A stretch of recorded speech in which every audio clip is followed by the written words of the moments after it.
Bueno, pues la reflexión de hoy la he titulado La época que me hizo. Cuando nací era el año 1947. Estábamos en plena posguerra del golpe fascista que dio un general que, apoyado por las élites de aquel tiempo, ahogaron las ansias de libertad y el progreso de un pueblo, el español, que aún no estaba preparado para ello. Había más incultura que otra cosa, pero sí se iban intuyendo los nuevos tiempos que en algún momento podrían haber llegado. Sí, hubo barbaridades que hicieron los golpistas y otras que hicieron los legales republicanos. Al final se dieron cuenta de que no podían hacer lo que querían, pero al menos lo intentaron.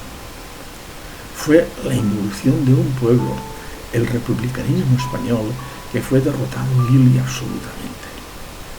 Recuerdo que tendría yo unos 4 o 5 años y mi madre me hablaba de episodios de la guerra, de las barbaridades de la gente roja y de la gente de Franco, de cómo se presentaban en casa, llamaban a la puerta y detenían al padre, y de cómo se lo llevaban a cualquier lugar donde era ejecutado sumariamente. Mi imaginación estaba desbordada. Como siempre, el nuevo poder se alió con la religión imperante. Había gente consciente que sabía que aquello, el ateísmo contra la fe, no podía prosperar. Pero después de luchar defendiendo lo legal contra lo ilegal, algunos no tuvieron más remedio que exiliarse con su familia. Mis antepasados se quedaron en el país al acabar la contienda en 1939. El miedo estaba en cualquier corazón. Casi todos aceptaron el nuevo orden. Mi padre, que fue herido en batalla y tuvo la suerte de volver, en más de una ocasión me decía: no te metas en política. Su sabiduría, su pragmatismo me estaban diciendo lo que tenía que hacer. Tendría yo unos 10 u 11 años, a finales de los 50, pero yo veía cosas que no acababa de entender. Un pueblo ignorante y dócil siguiendo las pautas del régimen. Y fue mi padre quien primero se dio cuenta de mi rebeldía. Yo solo quería ir adelante, pero todo me lo impedía. O sucumbías ante el régimen o no había forma. Era tiempo de paz. Recuerdo aquellos 25 años de paz. Y cómo gente sindical hacía sus ejercicios retransmitidos por la televisión recién nacida. En este estado de cosas, decidí pues observar. ¿Cómo vas a decirle a un rebelde que no lo sea? Podía decirme lo que quisieran, pero dentro de mí no entraba nadie. Comencé los estudios y llegué a una profesión que hizo que criara a mi familia, pero yo seguía observando.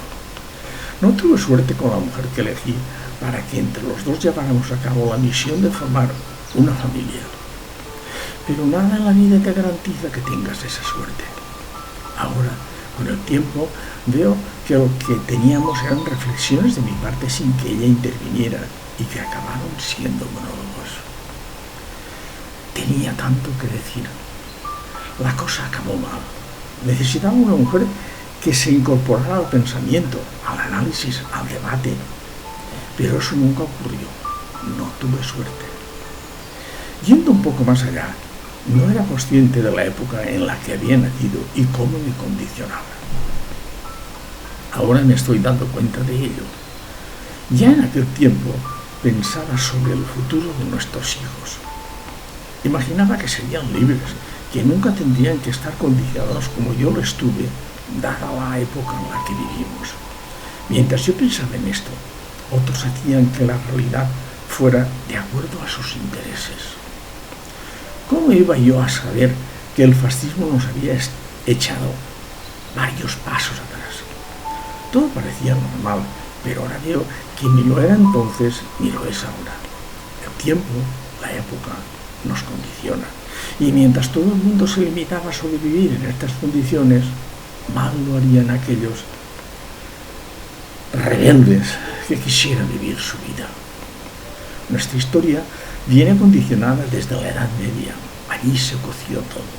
Mientras en otros países del norte de Europa iban a lo suyo, aquí los intereses de la oligarquía no soltaban cuerda. Nunca han querido que el pueblo fuera consciente y continúan sin creerlo. Los tiempos han cambiado para que las élites hilaran más fino y continuarán descubriendo nuevas fórmulas de control de la población.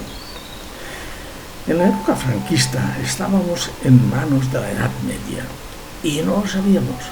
Ellos sí. Cualquier tipo de nuevo conocimiento o experiencia eran extirpados por el pensamiento de una dictadura que no solo no querían que la ciudadanía fuera adelante, sino que se hizo un pequeño círculo en la que lo único que cabían eran las élites y sus intereses. Pero lo peor de todo llegó a otra época de 40 años. Desde el pensamiento totalitario se perpetuó en nosotros, vestido de democracia. Total, 40 años de fascismo, más otros 40 años de más fascismo. ¿Cuánto nos va a durar la falta de libertad? ¿Cuándo podemos empezar a llamar las cosas por su nombre?